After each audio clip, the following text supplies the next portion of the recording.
Bien, Doctor, buenas tardes. hola, ¿qué tal, ¿Cómo muchachos? está? ¿Cómo andan? Acá estamos. Muchachos y muchachas y muchaches. Todo bien. Se hace difícil hablar con el Sí. tema este del respeto por el género, se hace tan difícil, Vi- pero bueno, yo soy de otra, soy de otra época. Tiene que decir Pero bueno, muchache, muchache, ¿cómo? muchache se dice ahora. Muchachos, me Muchaches. causa gracia. La verdad que me causa gracia En vez de pretender muchacho, que vamos a respetar, digamos, la diferencia de género, que la vamos a respetar cambiando el uso de las palabras. no, El respeto viene por nuestra conducta de todos los días, por lo que claro. hacemos y cómo tratamos a todos. No es tanto un tema de lenguaje, es un tema de actitud, de conducta, ¿no? Es un Sí. tema personal. Por eso, bueno, está bien, dejémoslo. Este, Doctor, sí. tenemos una consulta para usted, que era justo lo que estaba hablando Martín con la doctora Espera un poquito que Gacitano. corto con Sí. Juli. Ah, Espera, bueno, Carlito. bueno, bueno. Bueno, Juli, listo, Juli, listo, ¿eh? Chao. Sí, decime, Carlos, te escucho. La doctora Gacitano, Sí. le- ¿querés hacerle vos la consulta directamente, Gacitano, al doctor? Sí, Así le decís doctor. lo de la tasa. Ah, Bueno, sí. buenas tardes. Hola, ¿qué tal? Mire, doctor, tenemos un tema acá en el juzgado federal de Rosario, que nosotros Sí, veníamos practicando las planillas de intereses cuando obteníamos un embargo sí. y aplicábamos obviamente la tasa de la sentencia. En La este caso, tasa, de la aplicaban sentencia, claro, que era la tasa pasiva. la tasa pasiva. Sí, Ya hace tiempo, y ahora es como que esto se reedita, en su sí. momento yo lo discutí y ahora se reedita nuevamente, ellos me hacen una diferenciación entre lo que es la tasa capitalizada y la sumada. ¿Cómo? ¿La tasa capitalizada y qué? O la sumada, hacen una O la distinción. sumada. No, perdóname, discúlpame. Sí, Déjame que diga una sola cosita. cómo no. La tasa pasiva, que es la tasa pasiva del Banco Central de la Nación Argentina, en el mismo lugar donde se publica la tasa, también está la fórmula con la cual se calcula la tasa pasiva entre una fecha y otra fecha. Entonces, la fórmula para calcular la tasa pasiva no suma nada. Para la tasa activa se hacen sumas o restas. Para la tasa pasiva se suma 100 al índice de la tasa. El índice, hay una serie de coeficientes en el Banco Central. Imagínate que vos querés calcular la tasa entre el 1 de enero del 2020 y el 31 de diciembre del 2020. Entonces, ¿qué haces? Tomás el coeficiente, el índice que te da el Banco Central, que es una tabla, del 31 de diciembre del 2020, le sumás 100 y a eso lo dividís por el coeficiente del 31 de diciembre de 2019, porque hay que retroceder un día, más 100, entonces haces ese cociente y a ese cociente le restás 1. Ahí te da el porcentaje de tasa pasiva que corresponde entre el 1 de enero del 2020 y el 31 de diciembre del 2020. Es una fórmula en donde no hay ninguna, es decir, hay una resta del número 1 al final, pero en realidad es un cociente entre dos coeficientes sumándole 100 a cada uno, cambio. Bien. Bueno, yo le tengo que ser honesta, lo Sí. puedo seguir poco, pero bueno, el tema era que cuando en su momento ellos nos pedían que hiciéramos la sumada, yo hice la ¿Cómo comparación. sumada? La sumada, esperá, mamá. Sumada no, mi amor. La tasa pasiva del Banco Central se hace con un cociente, en donde se resta para hacer. Eso para la pasiva, ¿no?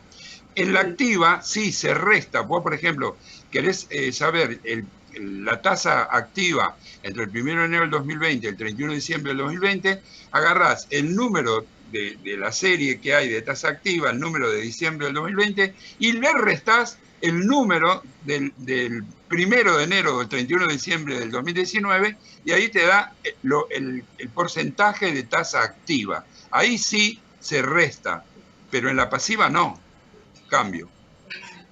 sí, usted, claro, nosotros hacemos con su programa y hace ese procedimiento. El Está tema es bien.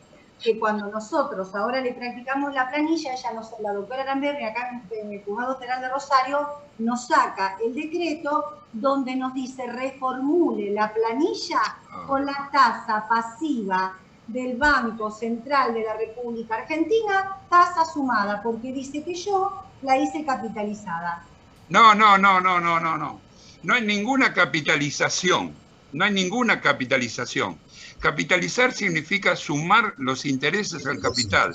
Y acá yo no hago ninguna capitalización. Yo tomo XP, 100 pesos. Incluso en el programa nuestro, ustedes saben, Carlos ya creo que se los ha explicado, que hay un procedimiento para calcular las tasas muy simple y muy rápido, que hasta demuestra cómo es la fórmula. De manera que no me vengan con sumas, no me vengan con capitalización. Acá eso no tiene... No, escuchen, me la pasé la vida haciendo esto, me pasé la vida. Todos los meses estamos sacando las tasas pasiva, activa, la tasa pasiva del Banco Nación, hay una tasa promedio entre activa y pasiva, hay muchísimos criterios, y la pasiva, que es la más usada, es la más conocida. Entonces, la fórmula para calcular la tasa está en el lugar del Banco Central de la Nación Argentina con todos los números. Cualquiera lo puede controlar. De manera que, si es necesario, hay que plancharle en un escrito como es la fórmula y que ponga lo que quiera, lo que se le ocurra y que haga el cálculo que se le ocurra, que es como lo hace el programa. No, es muy difícil inventar cosas en esto. Claro, doctor. La preocupación era que, bueno, justamente no sale el decreto, lo vamos a tener que apelar, hay que llevarlo a cámara. La deuda, imagínate que casi a la mitad nos da de la que hemos practicado nosotras.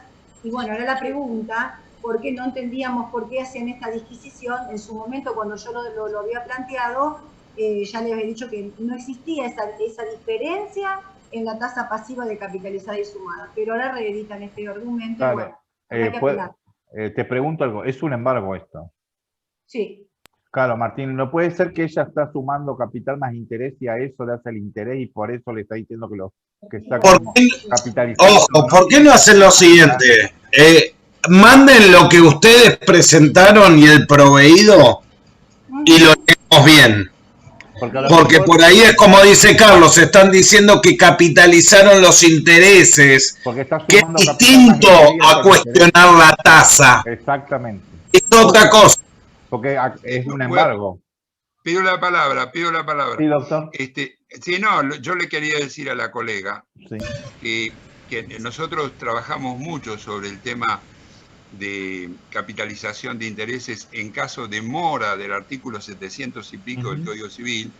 Ahí se permite capitalizar los intereses, se permite.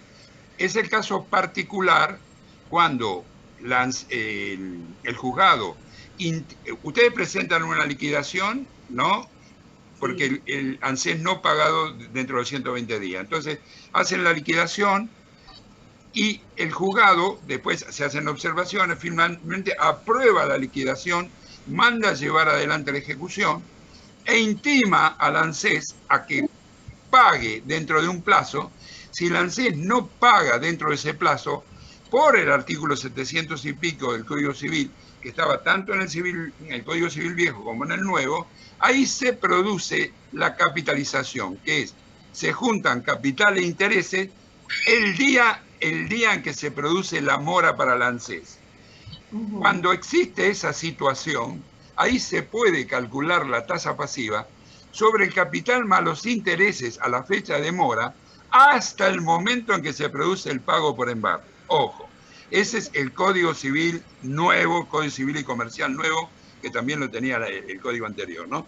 Pero hay que distinguir lo que es capitalización por mora, que puede perfectamente ser lo que dice Martín. Por eso lo que tendríamos que ver es cómo hicieron la liquidación para revisarla, porque si no existe situación de mora, los intereses no se capitalizan y solamente se puede calcular intereses sobre el capital adeudado. Y los intereses devengados corren sin juntarse con el capital. Por eso que hay que separar el ganado, hay que mirar la liquidación, hay que saber si se produjo la mora del artículo 770, porque Imagínense que no se produce la mora del 770. Evidentemente que si hubo embargo, evidentemente que ha habido la mora, ha ocurrido la mora porque ha habido una intimación y Lancet no pagó. De manera que cuando se produce esa situación, se debe juntar el capital y los intereses a la fecha en que venció el plazo y Lancet no pagó, y de ahí para adelante hay que enchufarle la tasa pasiva, esta que estábamos hablando, sobre la suma, sobre el monto consolidado. Se consolida capital e intereses y ahí no hay tutía, porque es el Código Civil que lo está diciendo. El Código Civil prohíbe el anatocismo, y anatocismo es calcular intereses de intereses, pero hay un anatocismo permitido, que es precisamente el caso que estamos comentando, que lo hemos visto montones de veces, pero que mucha gente no le da importancia o qué sé yo, lo deja de lado, ¿no? Pero digamos que el día en que se produce la mora ANSES, se consolida capital e intereses. Miren el artículo 770, creo que es del Código Civil Nuevo, y ahí juntan las dos cosas, y ahí le pueden meter la tasa pasiva hasta el momento en que se produce el pago del embargo, que Martín siempre aclara que hay muchos criterios que varían de juzgado en juzgado, pero qué sé yo. Hay un momento en que se puso el pago, que puede ser cuando lo ponen efectivamente a disposición del jubilado, puede ser cuando se traba el embargo, mil variantes, ¿no? Pero no sé, Martín, si estás de acuerdo con lo que digo. Sí, sí, perfecto. Por eso le decía que mande la liquidación para revisarlo, porque me parece que apunta a eso. Ah, claro. Sí, sí. Perdón, una apreciación, porque la que hizo la planilla fui yo, y justamente se da lo que dice el doctor. Acá hubo una intimación de pago, incumplimiento, planilla aprobada, y se aplica, obviamente, la tasa de interés sobre el total del monto aprobado y firme. Punto. Bueno, no, pero no, escuche más, atendeme, revoleale con el artículo 770 del Código Civil y Comercial y decirle que lo lea, porque el artículo yo no me acuerdo exacto, sé que es 700 y pico, ¿no? Es el que habla del anatocismo, es el que habla del anatocismo. El anatocismo está prohibido, excepto una serie de excepciones donde cae, pero está descrito lo que nos pasa a nosotros, porque dice: cuando existe una liquidación aprobada y el deudor ha sido intimado y no ha cumplido. Ahí se acabó, ahí se consolida, y si vos lo juntaste, el capital y los intereses, ojo, porque pensá vos que vos presentaste una liquidación, por ahí te la aprueban un mes después y por ahí después queda en mora 2 meses después.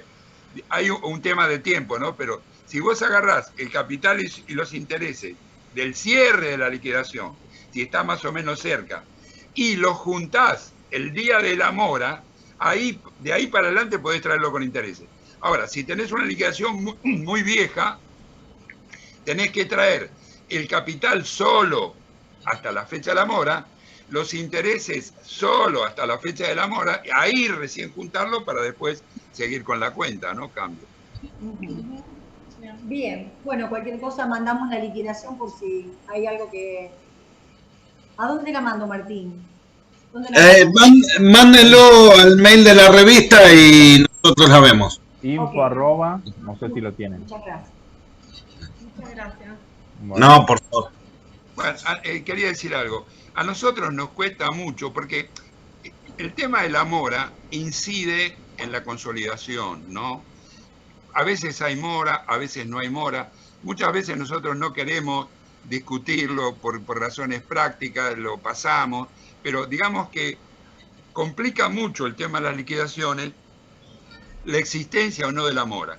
La forma más fácil y brutal de hacer todo es unir capital e intereses y traerlo para adelante con una suma consolidada, pero eso no puede hacerse, no debe hacerse cuando no hay mora, lamentablemente. Es decir, cuando el ANSES paga voluntariamente y no ha sido intimada y no hay liquidación aprobada, se tienen que calcular los intereses solo sobre el capital por la prohibición del anatocismo. Así que eso lo hace un poco complicado todo este tema, lo siento mucho, no es mi intención complicarlo, pero es complicado porque a veces los intereses se pueden consolidar y otras veces no, cambian. Sí, está claro. Bueno, listo, puedo hablar No, pero vino bien eso que explicó, así que... Bueno, ¿saben lo que pasa, mis queridos amigos, colegas, colegues, colegues? Sí, ¿Saben colega. lo que pasa?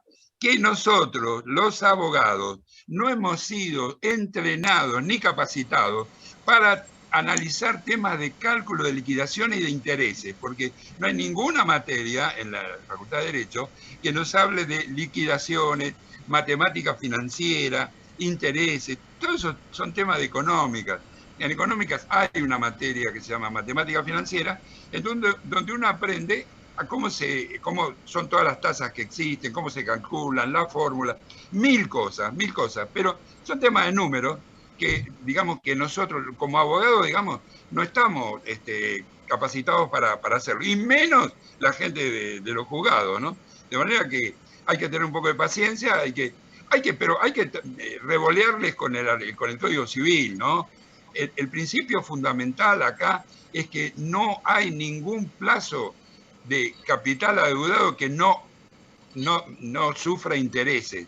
Todo tiempo que se tarda en pagar tiene que pagar intereses.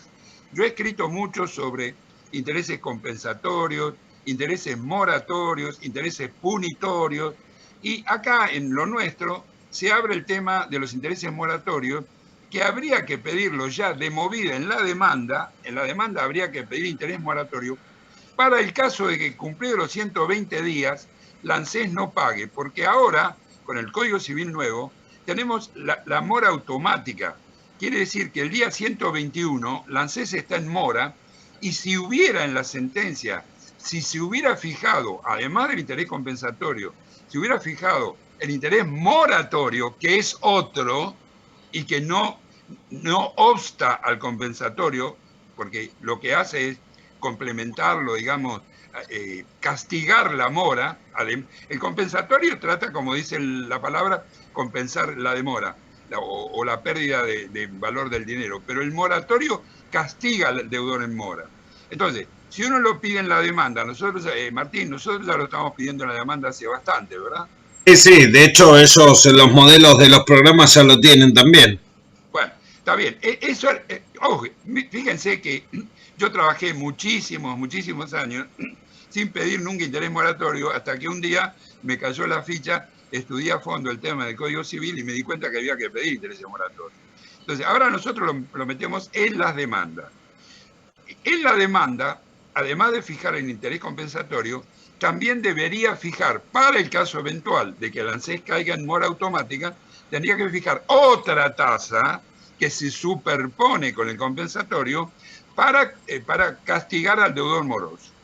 ¿Qué pasa?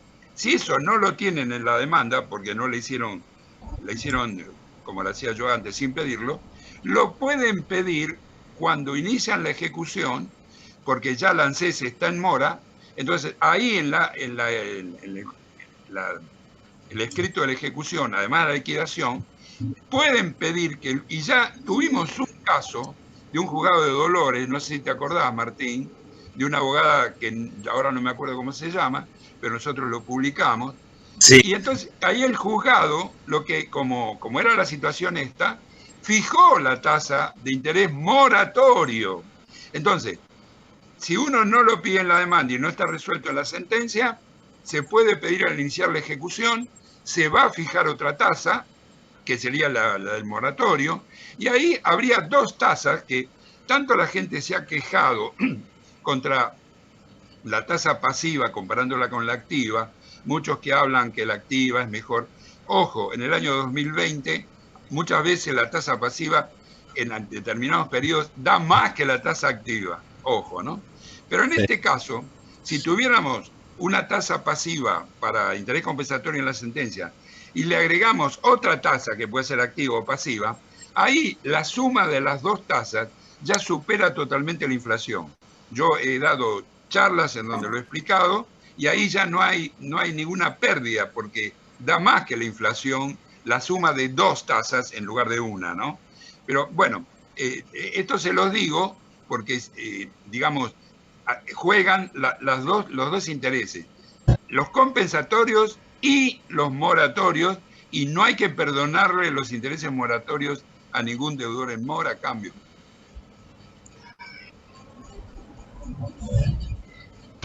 ¿Estamos?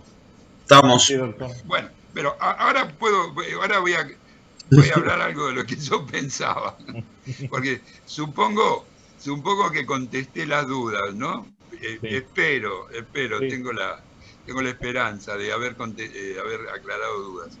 Bueno, como temas importantes tenemos 2 o 3.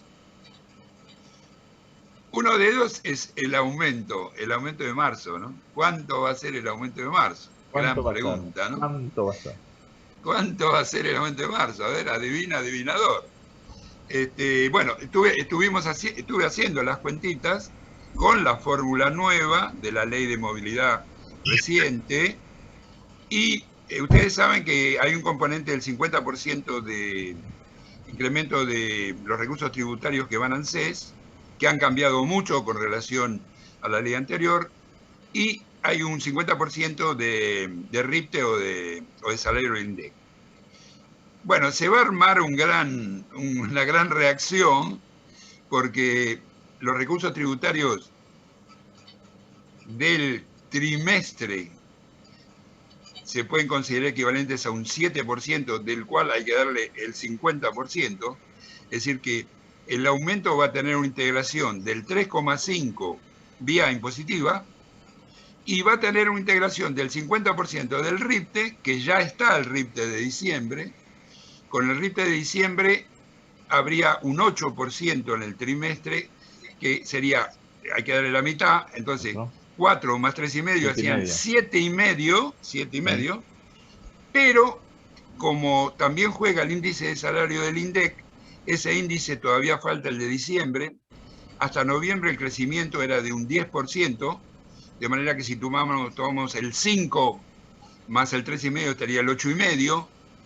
Quizá suba un poco más, no sé. Yo lo calculé entre un 8 y un 9% de aumento, que va a provocar un gran disgusto, un gran malestar, porque tenemos una inflación del 4 mensual. Así que lo que pretende la gente, o lo que pretenden muchos, o incluso muchos colegas, es un 12% de aumento, y en lugar del 12 puede ser que venga el 8,5. Por eso ya los estoy preavisando de que va a haber reacciones, y bueno, a nivel demanda, a nivel queja, a nivel agravio, a nivel juicio, no creo que pueda. Bueno, ustedes pueden hacer los juicios que quieran, con los argumentos que quieran, pero digamos, la ley de movilidad va a dar un aumento que va a estar por debajo de la inflación. El que quiera discutirlo, que lo discuta, pero evidentemente que va a haber reacciones, y más en un año electoral. Así que ese era un tema que quería comentarles. Y hay otro tema interesante que lo hemos visto en liquidaciones que hemos analizado durante el mes de enero, los primeros días de febrero, y hemos tenido consultas y reclamos de algunos suscriptores que han cobrado en enero vía embargo, como fuera, y entonces viene el tema de cómo hacer la liquidación, ¿no? Con el programa nuestro, en la ley 24241, estamos hablando del caso de la ley actual. Entonces, lo que hemos visto es que la forma más correcta técnicamente, a mi modo de ver, la forma más correcta de hacerlo es hacer el corte, yo le llamo el corte al corte de los meses, es decir, al corte de las diferencias mensuales, cortarlas lo más apropiado, me parece que es, después Martín me va a dar su opinión, pero digamos, si me pagaron el 15 de enero, lo más razonable es hacer un corte de la liquidación al 31 de diciembre del 2020. Entonces, el programa que hace, me tira el capital e intereses al 31 de diciembre del 2020, a esa fecha, el mes de diciembre no genera ningún interés, porque, digamos, todavía se está devengando, ¿no? Entonces, me tira un capital e intereses al 31 de diciembre, luego, si por ejemplo me pagaron el 15 de enero, me trae hasta el 15 de enero, y cuando no hay mora, me trae hasta el 15 de enero el capital con los intereses de esos 15 días, ahí entonces tengo el capital al 31 de diciembre, más los intereses al 31 de diciembre, más los intereses del capital entre los primeros 15 días del 2021, y ahí tiro la raya, resto el embargo, se lo resto, primero se lo imputo a los intereses acumulados, siguiendo el Código Civil, siguiendo el principio de la imputación, que siempre se debe imputar el pago primero intereses. Entonces ahí bajo los intereses, en este caso ya reitero, no hay mora, entonces luego del pago me queda un saldo de capital y un saldo de intereses. Como no hay mora, al saldo de capital le hago los intereses de la tasa que corresponda hasta el 31 de enero del 2021 y punto. Colorín colorado, ahí estaría una liquidación, para mi modo de ver, muy buena, hecha con un cierre al 31 de enero. No sé qué opinás, Martín. No, está perfecto. El 31 de diciembre. Exactamente, el corte. Sí, lo habíamos pero hablado, la actualización, perdón. El corte al 31 de diciembre, pero la actualización de los intereses al 31 de enero. 31 de enero. No, está perfecto. Justamente Carlos me lo comentó y lo estuvimos hablando y sí. Estaba de acuerdo, Martín. Ah, bueno, perfecto. Bueno, como siempre nos ponemos de acuerdo. Sí. Bueno, así que el temita ese de las liquidaciones, lo considero importante, pero les reitero, no es un tema jurídico, es un tema contable, es un tema de cómo se hace bien una liquidación, es un tema contable. Y bueno, y para terminar, digamos, si no hay ninguna pregunta, para terminar les quería decir que hemos trabajado mucho en el tema de los nuevos reajustes, hicimos varios videos, hasta el último día del año pasado estuvimos trabajando. Bueno, ahora el panorama pinta de la siguiente manera.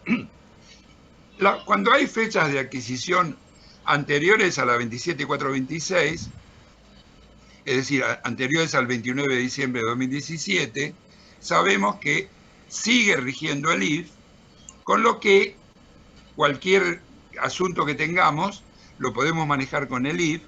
El IF en el programa nuestro es el índice 87.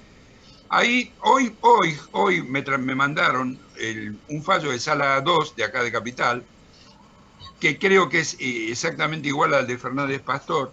No lo pude leer ni analizar a fondo por razones de tiempo, pero me da la impresión de que consagra el 14% de aumento en marzo del 2018 en contra del 5,71 que dio el gobierno.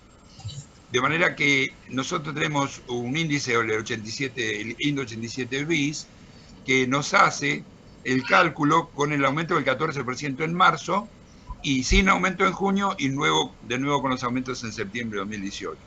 Ese, digamos, sería el que responde a Fernández Pastor.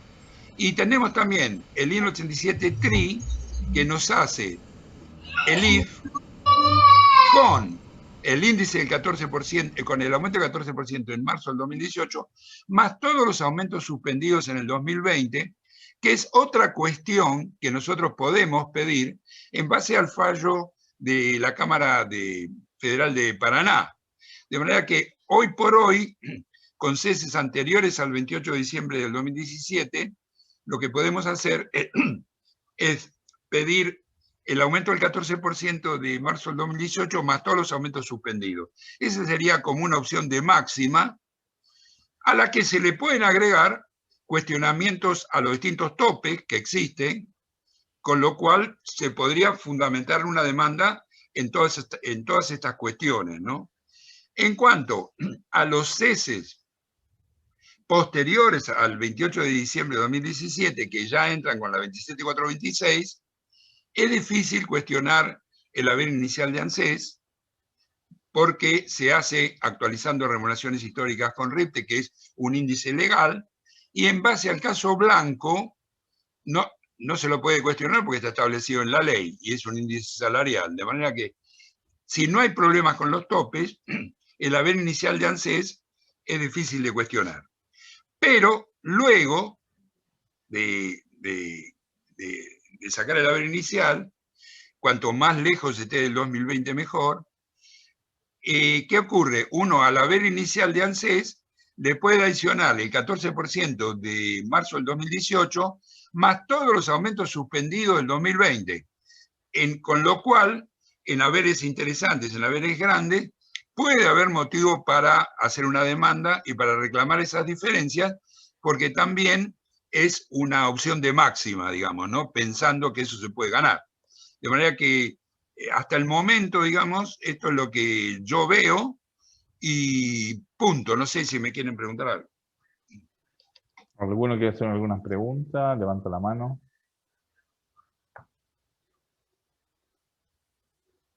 No, aparentemente no, doctor. No.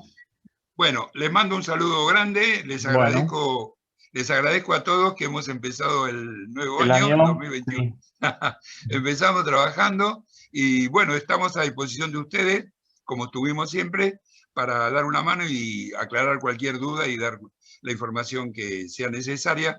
Así que les agradezco mucho y nos veremos el próximo. El jueves que viene. Listo. Listo. Nos vemos el jueves que viene.